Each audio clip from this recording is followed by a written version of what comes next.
Hello and welcome to European Morning Briefing. All focus on the US today as they have avoided the so-called fiscal cliff, voting to pass a deal that avoids those tax hikes and spending cuts. But on the spending cut side, that's just been delayed by 2 months when the final decision regarding the debt ceiling in the US is due. But in terms of market reaction, reacting very positively across the board, with the dollar seen much weaker and US stock futures seeing some pretty significant gains, with the E-mini S&P up around 1.5%.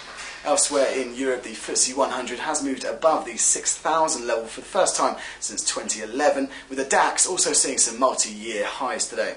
Elsewhere in terms of news flow, we have had manufacturing PMIs out of various Eurozone countries, confirming contraction across most of the Tier 1 countries, including France, Italy and Germany. But on the flip side, UK manufacturing production did beat expectations, coming in at its first reading above 50 for around 10 months, so providing some immediate support for the sterling currency.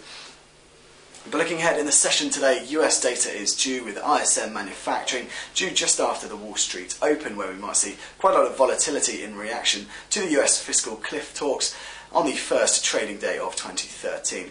But in the meantime, that's all from me. Make sure you have a great rest of the day and Happy New Year.